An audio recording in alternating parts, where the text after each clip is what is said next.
आप सभी को जय मसीह की। आज की बाइबल स्टडी में एक सवाल है जो सभी को बहुत ज़्यादा परेशान करता है कि कभी-कभी लगता है कि हमारी लाइफ में कुछ भी ठीक नहीं चल रहा। हम जहाँ बहुत पहले खड़े थे, ऐसा लगता है कि आज भी हम वहीं खड़े हैं। हमारी ज़िंदगी में कुछ भी नहीं हो रहा। हम ईश्वर की स्तुति तो करते हैं, उनकी प्रार्थना तो करते हैं, फिर भी हमें लगता है कि ज़िंदगी सिर्फ़ चली जा रही है, सिर्फ़ चली जा रही है।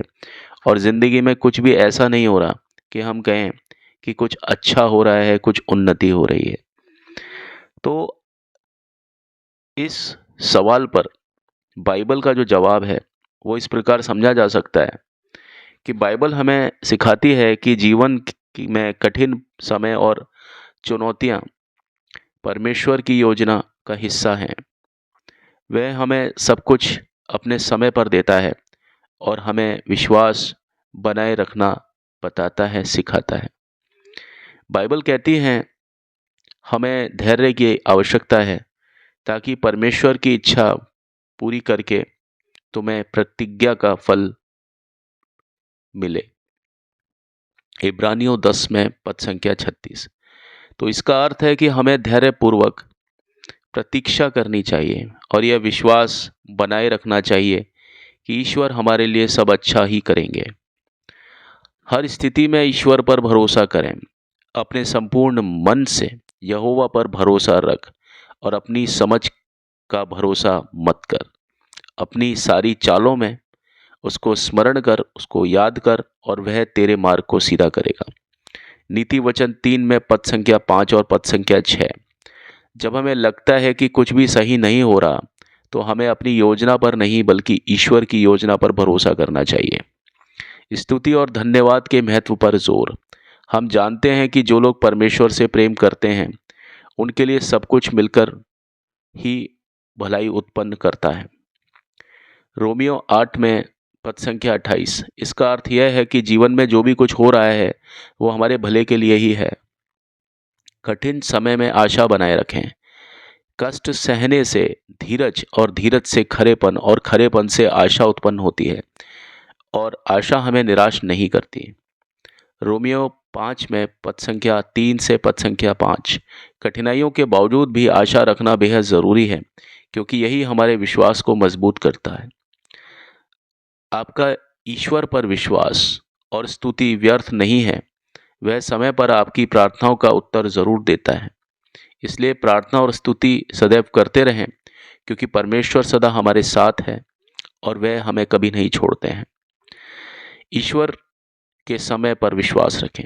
बाइबल हमें सिखाती है कि परमेश्वर का समय हमारा समय नहीं है, लेकिन वह हमेशा सही समय पर ही कार्य करता है।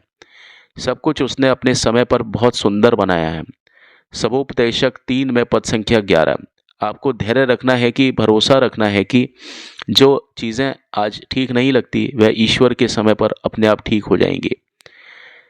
निरंतर प्रार्थना और स्तुति का महत्व। हर बात में धन्यवाद करो, क्योंकि तुम्हारे लिए मसीह यीशु में परमेश्वर की यही इच्छा है। एक थिस्सलुनीकियों 5 में पद संख्या 18। हमारा काम है प्रार्थना और स्तुति में लगे रहना, चाहे परिस्थितियाँ कैसी भी हों। धन्यवाद देने का मतलब है कि हम परमेश्वर की योजना पर भरोसा करते हैं, भले ही वह हमें तुरंत समझ में ना आए। ईश्वर आपकी मेहनत और प्रार्थना को देखता है। इसलिए हे मेरे भाइयों और हे मेरे बहनों, दृढ़ और अटल बने रहो। प्रभु के काम में सदा आगे बढ़ते रहो, क्योंकि तुम जानते हो कि प्रभु में तुम्हारी मेहनत व्यर्थ नहीं है। 1 कुरिन्थियों 15 में पद संख्या 58। अगर आज आपको अपनी मेहनत का फल नहीं दिख रहा, तो इसका मतलब यह नहीं है कि आपकी मेहनत बेकार है। ईश्वर उसे देख रहे हैं और उचित समय पर वो उसका फल भी देंगे। ईश्वर कभी हमें अकेला नहीं छोड़ता।